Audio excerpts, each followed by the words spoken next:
scares and security. Ebola takes center stage tonight. The man being treated for the disease in Dallas has died. Security at airports, including here, will now screen passengers for symptoms. And a scare in Westchester County when a hospital reported a possible case. It looks like that patient does not have the disease, but shows just how on edge people are. We have several reports. Let's start with Alice Gaynor live at JFK. Alice?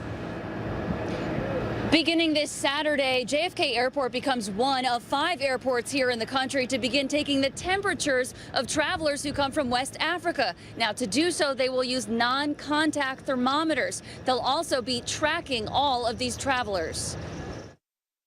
42-year-old Liberian man Thomas Eric Duncan, the first person in the U.S. to die from Ebola. He brought the disease back with him from Liberia. Hospitalized at Texas Health Presbyterian in Dallas since late last month, he was originally sent home when he first came to the hospital. Despite experimental treatment and kidney dialysis, he died. As health officials keep a close eye on the people he came into contact with, federal officials announced plans to screen passengers for fever at JFK, Newark, Washington Dulles, Chicago O'Hare, and Atlanta international airports. Screening on U.S. soil will almost certainly be better than screening just in Africa. It provides a second layer of protection, number one, in case the African screening didn't go well. Second, the actual screening, the questions that people are going to be asked here are going to be much more extensive. I understand there have been calls to ban all travel to West Africa. If we make it harder to respond to the outbreak in West Africa, it will spread not only in those 3 countries, but to other parts of Africa, and will ultimately increase the risk here. The CDC is sending additional staff to each of the 5 airports. It will work like this. Customs and Border Patrol agents will review passports. If a person has traveled from Guinea, Liberia, and Sierra Leone, they'll be escorted to an area set aside for screening. They'll be observed for signs of illness and asked a series of health and exposure questions. Then their temperature will be taken with that non-contact thermometer. If they have a fever or something else reveals possible Ebola exposure, they'll be evaluated by a CDC quarantine station officer. Agents at all other U.S. entry ports are also being told to observe travelers. Also handing out fact sheets to these travelers outlining the signs and symptoms of Ebola and directions to contact a doctor.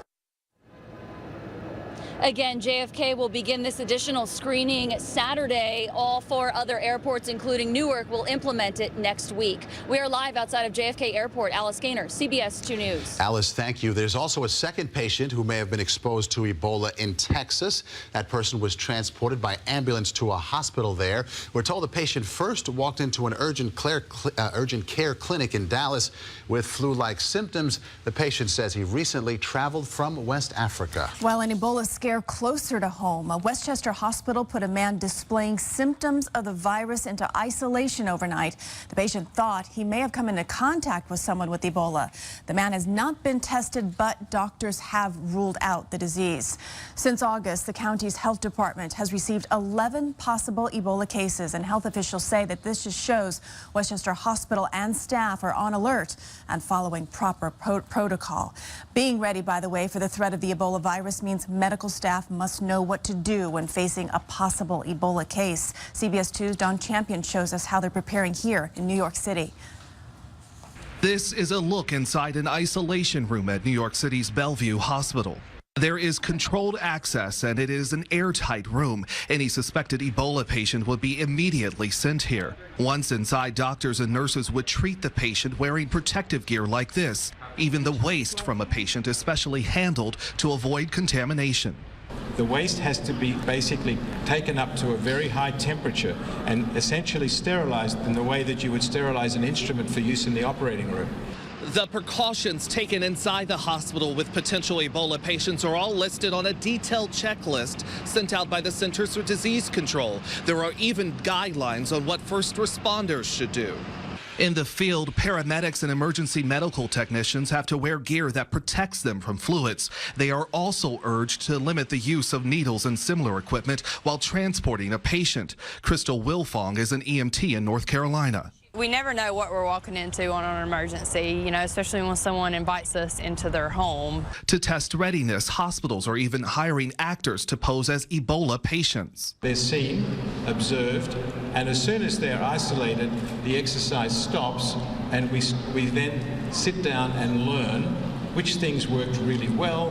Health officials are urging anyone who has fever and abdominal pain and has recently traveled to West Africa to not wait to see a doctor. Don Champion, CBS 2 News. Even with all the precautions, some worry not all hospitals are prepared for Ebola. In a recent online survey of 1,500 nurses by National Nurses United, 77% reported their hospitals hasn't shared a plan to handle Ebola patients. We'll have much more on the fight against Ebola here and across the world on the CBS Evening News with Scott Pelley. That's tonight at 6:30. Other news.